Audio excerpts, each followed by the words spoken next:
कांदिवलीतील शिवसेनेच्या पदाधिकाऱ्यांनी ठाकरेंच्या शिवसेनेत पक्षप्रवेश केलाय। उद्धव ठाकरेंच्या उपस्थितीत मातोश्रीवर पक्षप्रवेश झाल्याची माहिती। तिकीट वाटपाच्या नाराजीतून पक्षप्रवेश झालाय।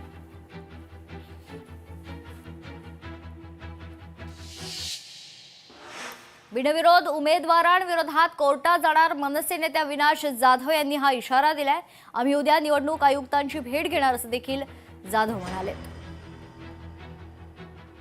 आम्ही उद्या निवडणूक आयुक्तांची भेट घेणार आहोत आणि त्यांना जे काही 64 ठिकाणी या घटना घडलेल्या आहेत त्याच्या बाबतीतला पत्रव्यवहार करणार आहोत, म्हणजे आम्हाला कोर्टात जाण्याचा मार्ग मोकळा होईल। खरं तर त्यांनी आज जिल्हाधिकाऱ्यांना विचारलं आहे, पण शेवटी त्याच आरओ रिपोर्ट देणार आहे ज्यांनी ह्या सगळ्या गोष्टी केलेल्या आहेत। सो तोच जर आरओ पुन्हा रिपोर्ट देणार असेल निवडणूक आयोगाला की नाही सगळं बरोबर झालेलं आहे, तर मला वाटतं काय होणार नाही, यातनं काय होणार नाही आहे। माझं मत आहे जे उमेदवारांनी अर्ज पाठी घेतलेत ना, त्या सगळ्या उमेदवारांना एकदा विचारा की तुम्ही का पाठी घेतलेत। अचानक तुम्हाला असं काय साक्षात्कार झाला की नाही आता हा उमेदवार खूप चांगला आहे, मग अर्ज भरताना किंवा फॉर्म भरताना तुम्हाला वाटलं नव्हतं का की हा उमेदवार खूप चांगला आहे? अचानक असं काय परिवर्तन झालं, तुमचं मतपरिवर्तन झालं की तुम्हाला अर्ज पाठी घ्यावेसे वाटले की पैशाने ते अर्ज पाठी घेतले? उद्या सोमवारी आम्ही कोर्टात जाणार आहोत। आज उद्या कोर्ट बंद आहे, सोमवारी आम्ही कोर्टात गेल्याचं तुम्हाला पाहायला मिळेल।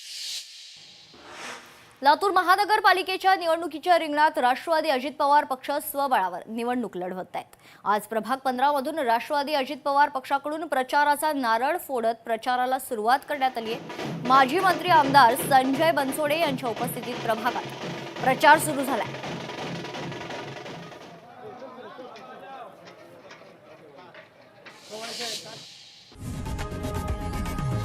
लोकशाही मराठी ऐका, पहा, जागरूक रहा।